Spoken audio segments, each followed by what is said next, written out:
Hi, everyone, and welcome back to the AI Interconnect podcast. I am your host, Laurent, and today I'm joined by Alex Baker, managing partner at Relay Ventures, a firm that's backed some of the most notable early stage company in fintech, proptech, and AI-driven platform.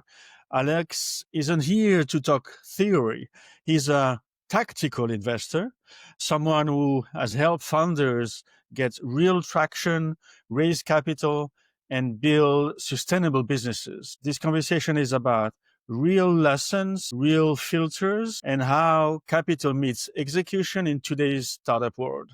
Alex, welcome to the show. Very happy to have you here. Thank you, Laurent, so much for the introduction.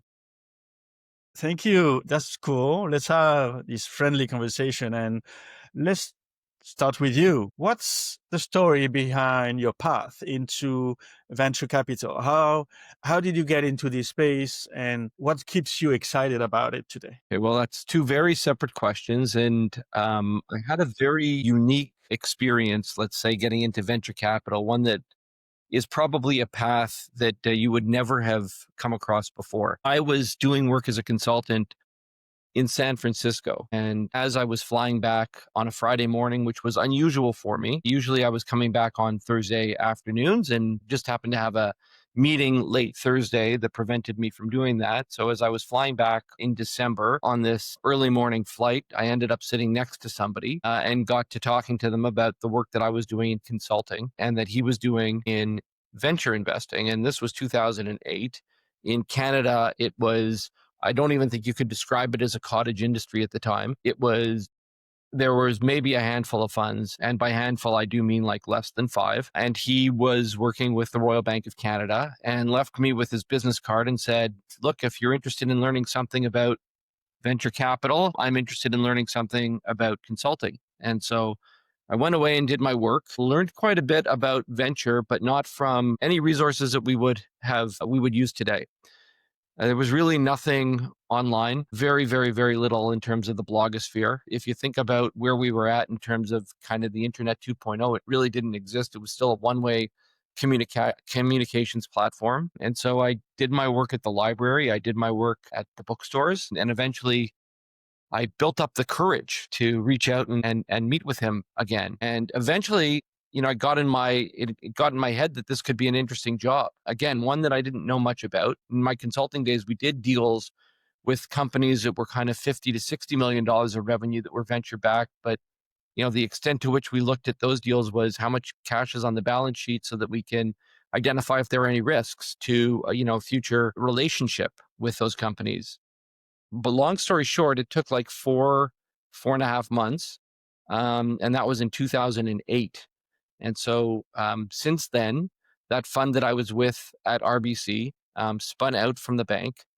We created another fund that was a mobile-focused fund in 2009 with the help of BlackBerry, which at the time was at the top of their game. And by 2011, we rebranded ourselves as Relay Ventures, and we are currently investing out of our fifth fund.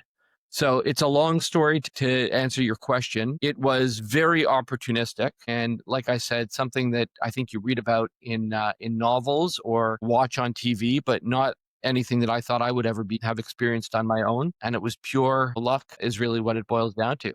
That everything just aligned on that day in December to meet this person who I still work with now and today is my partner. That's great. It's a great story. But it doesn't answer your second question about what keeps me excited.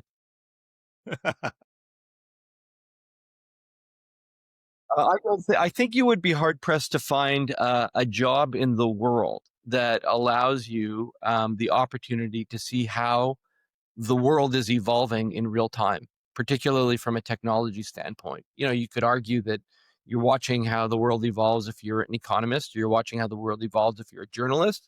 But in terms of, having a pulse on what is happening in technology, this is the heartbeat. And so that is what keeps me excited every day. It also gets me nervous every day. It's an emotional roller coaster being in the seat that I'm in. But that being said, whatever the roller coaster we're on is, you can be certain that the founder roller coaster, and that journey is a lot more hectic and a lot more difficult to digest at times. I love it. I understand exactly your stress level or your involvement technology. I used to be a futures and commodity trader, and it's also a roller coaster. And I would definitely love to have your insight and RSS news feed on the technology world. We'll discuss about that sometime. You've had a front row seat for tech waves from, as you say, the mobile boom to AI. Can you share how your focus evolved over time? I think we don't have a choice in venture but to evolve our focus. And if you think about, the wave one of when I started as being mobile, I would say wave two was cloud. And, wave three, again, this is just me, and there are broader trends, but wave three is AI.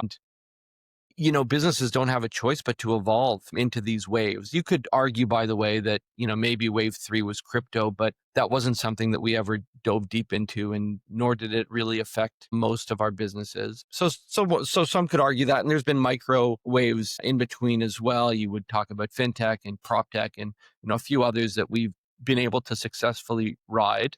But as you think about, or as I think about these, broader platform waves, which is really what I'm describing, I think a little bit better than those micro trends, the businesses on their own have no choice but to evolve. And the reason is because those macro trends that I've just described have such an impact on their cost structure that they become critical to the success of those businesses to start with, right? If you look at the way that cloud services brought down the cost basis for companies, now you're looking at the way that in an infrastructure way, you look at the way AI is bringing down the cost structure on a, just a rapid application development from an app development perspective.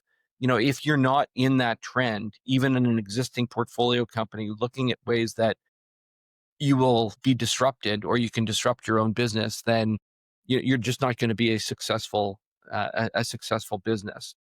And so we have like the good fortune of being in the front seat, hearing what thought leaders have to say inside of their businesses that we are investors in, and sitting at board seats with them on, and the emergence of new companies that are, product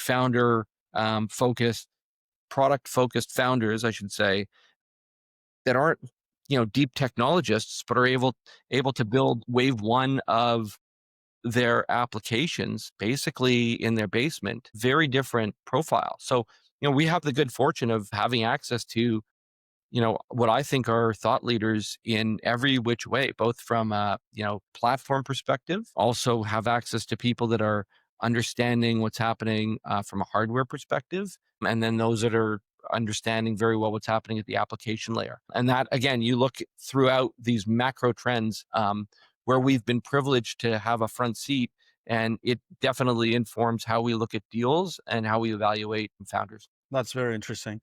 Let's talk about Relay Ventures. What makes the firm different in your eyes? What does being a founder first fund actually look like in practice, as you mentioned? Okay, different answers here. So like what makes us different? There are a lot of generalist funds in the market today. And, specifically as funds get larger, they tend to be very much more focused. We are and always have maintained around the same size of a fund with a small number of partners. That is on purpose.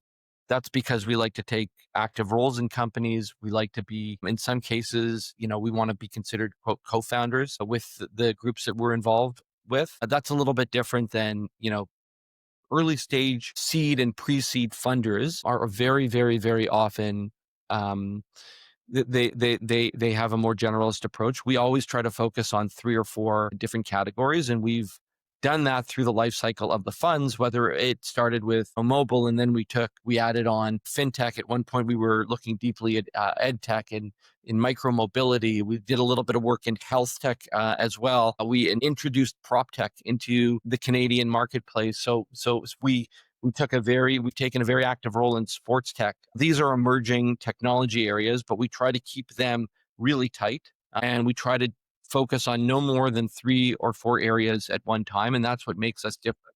I would say that that's helpful in any deal that we go and try to approach, any founder that we try to approach, because our network is very well suited to those 3 or 4 key areas at the time. Oftentimes, what happens is we have an idea, we build a community or a network around that with people that are already in the businesses directly or indirectly, and they help us not only formulate our opinion but validate our opinion, and then they act as wonderful resources when it comes to evaluating talent and companies. So I think that answers your first question. Founder focus is different for me. And I think that this would be different if you even asked my partners, which it should be, right? This is, you want diversity of thought around a table. But my approach to, as I tell founders when they come in, look, for me, because we're looking at deals and we're writing $500,000 checks into deals that are, pre-seed and maybe have no revenue and just an idea, that we're kind of not, it's a 90-10 split for me. I have to be 90% involved with and in love with the founder and 10% in love with the idea. Because what's going to happen over time is that I'm going to have to fall more in love with the idea. And I start to, after the first date, what happens? Everything seems great. But then on the second and third date, you both realize what deficiencies there are. I'm not saying you fall out of love, but you fall more in love with the product and perhaps less in love with the your initial love affair with the founder. And then, as they say, they build out their team. It becomes more about the product, because the product is what gets you financed, and the team gets you financed. And so over time, it goes from 90-10. And I'd say at the next round of financing, it's like 70-30. To a Series B, you're kind of like 50. And by the time you get to a Series C, you have to believe that the management team has created a system where they can replace people, they can add people, but you got to buy into the system that improves that product over time. That's what it means for me to be founder focused. It doesn't mean that, we're always on the same page as a founder and that, we have religion or belief in absolutely everything they say. We spend a lot of time with founders, particularly at the early stage, helping them to refine their ideas, helping them to access markets that they otherwise wouldn't be able to access from a commercialization perspective. And I think the most important thing is that we're really good at pairing executives and new employees up with the founders, understanding where their strengths are, and how to help them build around that. And I think that's what it means to be founder first. But like I said at the beginning of this comment, I believe that this changes depending on which partner of mine you're talking to and what their approach is, because we all try to apply learnings from each other, but we all have a unique approach to this. I love it. This is all about you today. You also mentioned that Relay was one of the only mobile first found in the early 2010, and even backed by BlackBerry, as you said. Can you walk us through what that really, early bet looked like, and how that shaped your investment DNA? Okay, so in the early days, you have to understand that that our first few investments were in the app economy that didn't really exist at the time.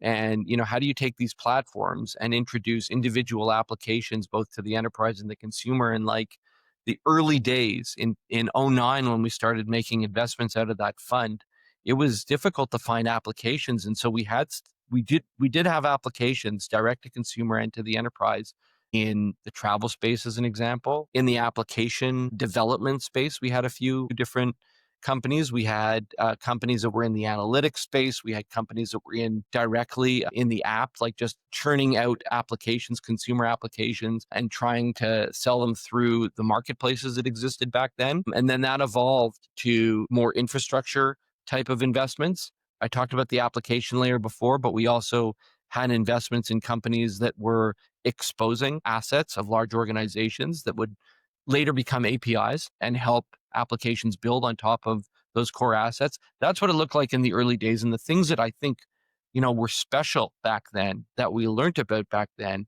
was this focus that didn't exist before on utilization. The focus that didn't exist before.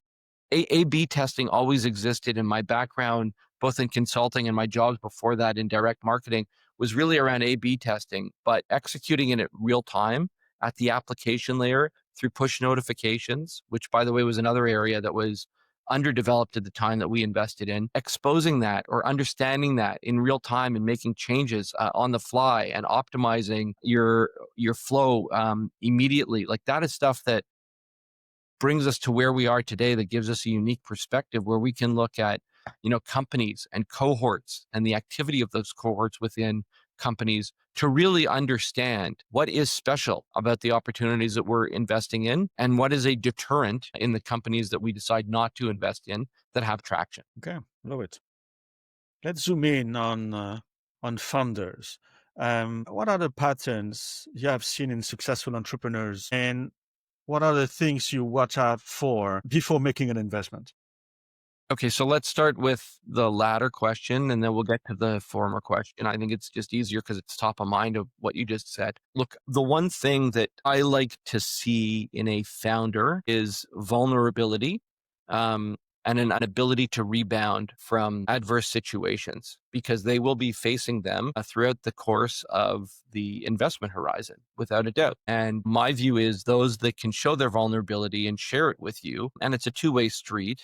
They need to understand what my strengths and my weaknesses are. It's a two-way street before you get started. That's where you really can build value and a valuable relationship quickly. And I've always found that if a founder cannot demonstrate their vulnerabilities or show their vulnerabilities early on, that it becomes there's a lot of friction in the relationship because they're afraid that they always need to be right. And what that leads to is not that they lie to you, but because they want to always appear to be ahead of you or ahead of the situation, they may not give you a full story. And, this isn't a trial. It doesn't have to be a dialogue like that. It needs to be an open framework for discussion to help solve the problems, whether it is a challenge in the business, whether it is a challenge in your personal life, because this tends to get in the way, building a company tends to get in the way of that. And, again,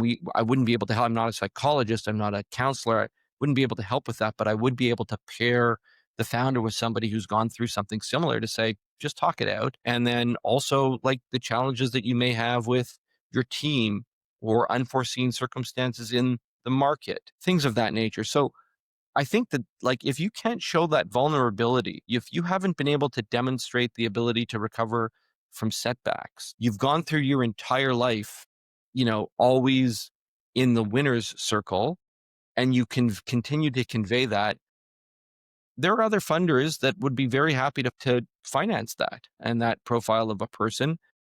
Look, it just doesn't really work for me in the types of relationships that I try to build with my founders. I'm on boards of companies that are, 12, 13 years, even longer in some cases through these funds. Now, on the flip side, what is it that we like to see? So number one, I think if a founder comes in and says, we have this idea and we think that the market is big, I just don't even want to engage, because you have to know your market inside out. And it doesn't mean that you have to come in and describe a multi-trillion-dollar or multi-billion-dollar market to me and how you're going to capture 10% market share. It means that you understand the market you're selling into, because you either have had that problem yourself, you either are trying to build something in a market that you already worked in, or maybe there's a third or fourth or fifth reason why. But just to come in and say, listen, I did this academic study of this market. I think that it's huge. I'm going to go and take the skills that I learned as a computer scientist or an engineer and build something for it. Man, I don't like that. We have founders that have come in and said, I placed myself inside of this industry for 6 months, not necessarily undercover, but as an admin assistant, so that I could understand everything that was going on there with the goal of trying to build something in this market. I know it not inside out, but well enough to know that I need these tools and these types of people surrounding me. The type of founder that we love. Somebody else who comes in and says, I've built 2 companies before in this space. I understand the space because I paired myself up with a co-founder who knows it inside out. So I'm going to take my leadership and management skills and their product and their development skills. We're going to merge those together. And I've known this person for a long. That I find to be, very compelling. And then obviously the ability to get people excited about the opportunity. You need to be charismatic. I think you need that to be internally and externally. Internally to the company and externally to the company, you need to be charismatic. I think you need to be extroverted.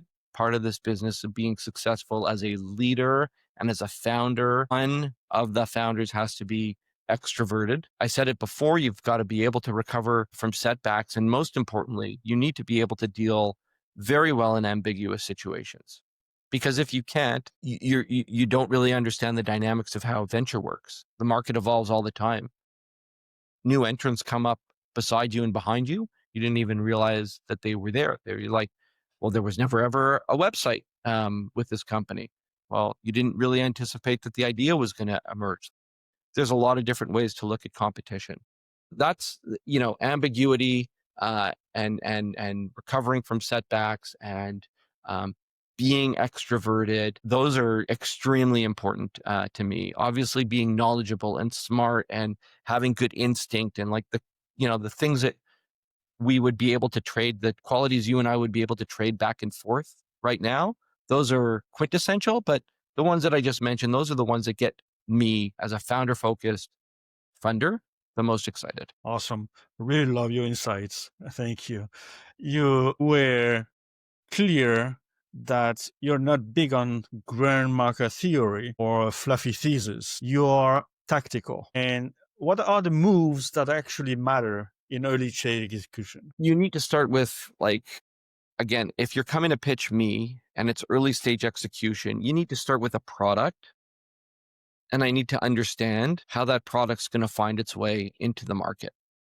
So if we're doing a pre-seed deal and you have a product idea, what would be critical to me is that I could pick up the phone and call 5 people and they could tell me whether or not they would use the product, whether or not they would have an emotional tie to the product, whether they could see themselves opening it up if it's a consumer app multiple times a week or even a day. That's kind of the essential piece to me. And if you claim to have, quote, product market fit, then it's part of a much longer conversation because we're going to dig very deep into the usage patterns of that product. And, there has to be a group of super users of that product.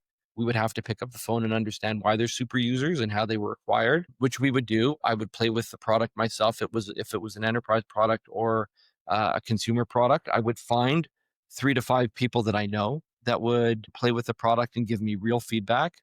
And by the way, it doesn't mean that their feedback has to be, oh, I need this tomorrow. The feedback could be, this is a really thoughtful product. I like the way that they've built it.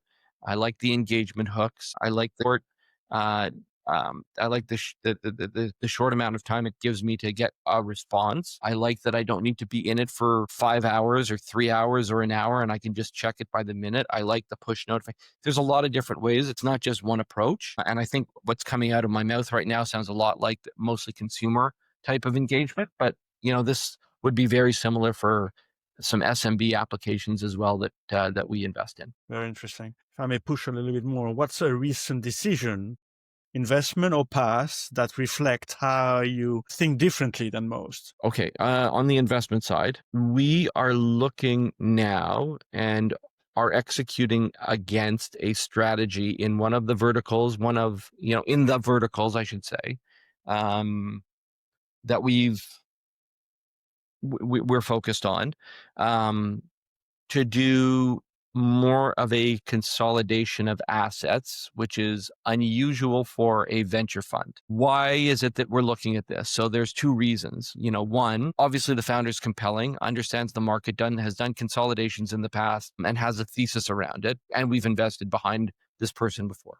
I love that. Number 2, there is this idea, this notion, if we take 3 or 5 assets, the sum of those are better than the parts individually, number 1. But more importantly, there's a suite of digital services that we can assemble a team and we can build software for those companies that either services those companies or can be sold on its own and creates a flywheel effect. And that's where we think we're going to get that trajectory of growth out of this strategy that we've done it once or twice before and we've been successful with it. But in this case, we think that there's this layer of digital services that we just stick on top of it that can be easily developed using AI tools that will help this thing grow once we've got the assets in place. And that's an example of something that we're in the process of closing today.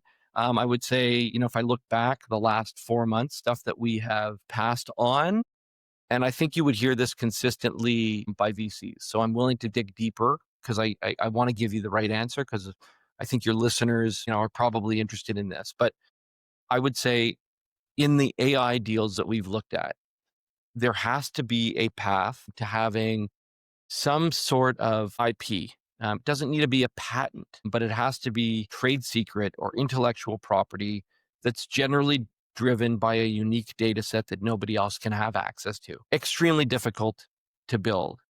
And that when we have two founders that come in and say, I'm taking an AI approach to compliance or risk, or another area that falls within the fintech category, it's pretty hard once you introduce them inside of the network. It's pretty hard when you get feedback that says, this is interesting, but there's players in the market today that should be offering this as an adjunct product, who will eventually just build something to give it away for free to not lose the moat that they've already created, especially if it's only taking 2 or 3 people to develop the product.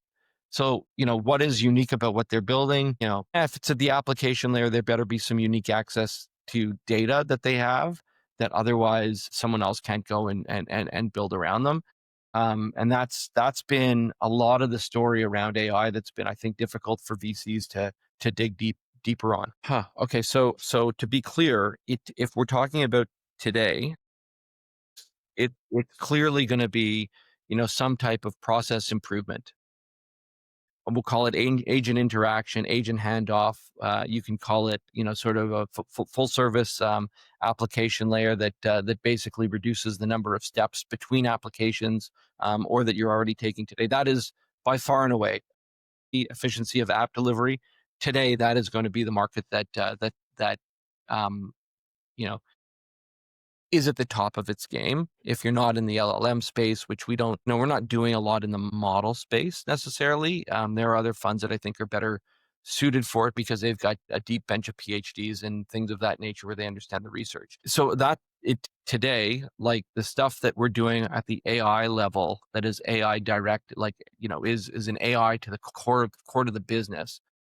I mean, that's going to be at the application layer, process improvement, or, quality of response improvement that is infinitely better than what exists today in speed. We've done that in the prop tech space. We've done it in the legal tech space, specifically around tax. And there's a bunch of examples today. As the market moves, and there has been this concept of frictionless payments that's happened, and it does happen. Auto debit, auto credit, that happens a fair bit. Automation of transactions back and forth between, that happens. Generally speaking, they're going to be for larger transactions. That's going to be more, let's call it in the SMB enterprise world, where it's really taken off, number one. But number two, in the consumer world that exists today as well, you and I both would have it with our subscriptions. We would both have it with even consumptive services that we're buying, where there is just an auto debit that happens like that. That exists today. It's more in the micro transaction space, where I think, where agents have a robotics, call it whatever you want. Agents are handing off a task to another application. That other application isn't going to be free, but it's going to be a microtransaction. So one, how is that application going to get paid? Is it going to be in real time or not? Is it going to be on a consolidated basis or not? Who's going to approve that transaction? Who's going to have the ultimate authority once those transactions hit a limit? Like how all of that is going to evolve, I think is going to be incredibly interesting, because today, you're basically, if you're an application that's using some of the models that exist, the OpenAI models that exist today, if you're an application that's using cloud services, like you're subscribing to them, that's going to get passed on a transaction basis to the consumer, the end user. And that's not how we're paying for services today. Today, we're paying for services using subscription fees. That's evolving. And so the idea of agentic payments, the idea of real-time payments, the idea of micropayments, that market will have to evolve as applications start to rely more on other applications for individual services versus a more structured approach of like, large APIs, a large API sharing of data today. If that makes sort of sounds like it makes sense coming out of my mouth, but I'm happy to dig deeper if you need some clarification. So me personally, I look to our portfolio companies around how they're dealing with privacy and how they're dealing with compliance and the leadership roles that they are taking on, the AML and the KYC work that they're doing, or even in terms of, how they're approaching cookie management, but more importantly, how they're applying themselves to like some of the rules around the GDPRU and things of that nature. So I look at leadership at Greenlight, which is a family focused fintech company, or I look at the leadership at Prove, which is an identity verification platform, both in the portfolio and how they're approaching it and using them as leaders and using them to help us understand better when we are either advising our portfolio companies or we are looking at new deals on whether or not the practices that those companies are engaging in are best of breed or something that they're overlooking. And that would hold true inside of prop tech for sure, because it's transaction focused in many cases, as you know. And this holds true in fintech, of course. But broadly speaking, even in the legal tech deals that we've done, you can think about a level of compliance that's needed there and privacy that's needed there that is, again, unlike most other industries. Well, I think we always underestimate the amount of time it's going to take to reach some level of explosive growth. It is very uncommon to have a company that is even today like a triple, triple, double, double. We have them and we've got a humongous portfolio. Like we've probably done, I haven't done a count, but I'm going to guess we've done 150 transactions over the course of 5 funds, like for sure. And, the number of companies that have done triple, triple, double, double is like, it's more than a handful, but less than two handfuls. And so we always go in with a plan in our mind where we think they can capture market share very quickly and affordably. And that stuff always takes much longer. So that's number one. I think number two, again, if I look back historically at if I had one wish for companies, it's that they had 25% more of the capital in the bank when they, quote, ran out of money, because it would have given them, and it will still give them a little bit more or a lot more flexibility sort of at the end of the rung. But that being said, I think that's circular and it always gets pushed out. And, maybe opportunities die on the vine for a reason because there really wasn't a market for it. It's not the right portfolio company. But, we sort of underestimate the amount of capital it's going to take to get us to the next level sometimes. And we have rose-colored glasses on and hope what the founders are saying are true. And then we underestimate, I think we for sure underestimate the weaknesses of the CEO at the time that we make the investment. It's easy to say that we've done a thorough analysis. We understand where their gaps are. We're going to hire against them. We even identify those inside of our investment recommendation and identify candidates before we do the final deal to say, these are the types of people that we would pair this person up with. Doesn't mean that they're available today, but those are the profiles that we would look for. But again, we underestimate the amount of time or the availability of those people or the amount they're going to cost or their interest in the product that we're trying to create. I mean, those are areas that I think are common to underestimate. I'm trying to think about things that might be uncommon that other guests of yours may not talk about, but those are things that should not get lost. Like honest, almost often a company comes in and says, well, we think that if with 12 months worth of capital that we can do this, and 15 we can do that, and 18 we can do that. Like I would never fund a scenario of 12 months now. And it would be hard for me to fund a 15-month scenario. We would have done that in the past. And in 21, 22, 23, we would easily have done that because there was a thought that capital is readily available. But you're looking at a market today that, I read a stat and I might be off, but 10% of the 10 companies represented 49% of the capital that was invested in the last 12 months in technology ventures in North America. Sounds about right to me. So think about, that when you're trying to capitalize a company. Look, I don't think I missed this, but I think I've sat around the table with a lot of other funders. They tend to miss that there is a person with emotion who is running the company. And I do feel like a lot of funders believe that it's a coin operated mission that they're on. And that in some cases it's got a different flavor and they are, mission focused founders. But I think that that's one thing that is often missed. This is a real person with a family or friends or loved ones or something that they've had to have given up for what it is that they are building. They're generally paying themselves less than what the market would. They've generally, been top of their class at school, top of the heap at the job that they were at, one of the best athletes on their team or played at a very high level. I mean, the list goes on and on and on and on and on and on and on. And what people forget is that there's a person there that's afraid to fail. There's a person there that has traded off some of their personal life for this business, and that there's a person there that sometimes gets themselves into a bind that they can't logic their own way out of, and they need help. And we shouldn't judge them.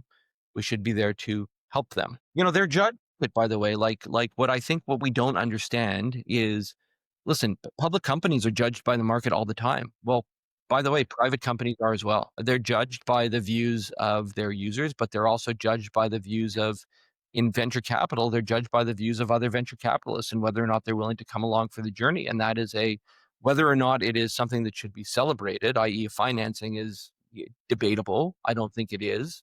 What should be celebrated is an outcome, but it's a marker. That is absolutely true. And I think it's also absolutely true that if you look at companies that were funded in 21 and 22 up to about June or July, you would see a group of founders that were overcapitalized at the time, that had high valuations at the time, that if they were smart, they understood how to be judicious with their capital and not spend it all and still have capital today. But on the flip side, are growth-minded CEOs that raised on this promise that are saying, I'm delivering on a EBITDA promise now. I'm not delivering on a top-line growth promise anymore.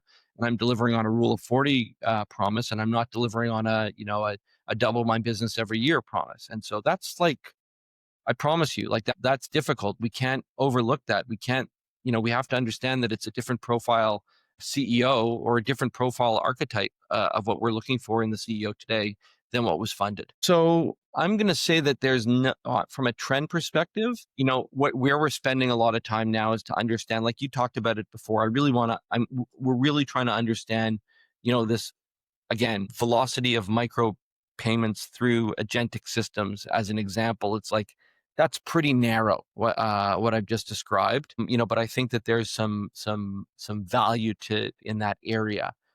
Or, understanding, again, you think about how portfolios are built today, the success of companies that have emerged on rebalancing portfolios around ETFs. And you look at a little bit like even what's emerging at Robinhood, where I can see where individuals have invested and what they've invested in and create a portfolio that mirrors that. I still think that there's something there in that category. I think there's something very social about investing. The question for me on that category is, am I doing that on Reddit today? And am I doing it on Twitter today or X today? Or will there be a platform dedicated to it? Today, there hasn't a platform dedicated to that has not emerged, but that's step one. Step two is the automatic rebalancing of that. So if I can start and say, okay, Laurent, I love the way Laurent invests today, and maybe we're roughly the same age, but Laurent continues to take this very aggressive approach. I need to rebalance this, guys. Someone's got to tell me how to do that and what levers that I should pull, because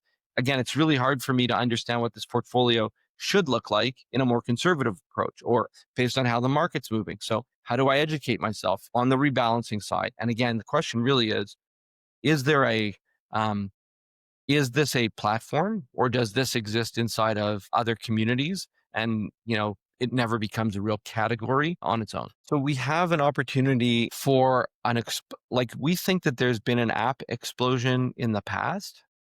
I think that there's going to be like an explosion on top of the explosion now. Like you think about content, you think about just app development, you think about like the things that we can spin out off of the things that we already know.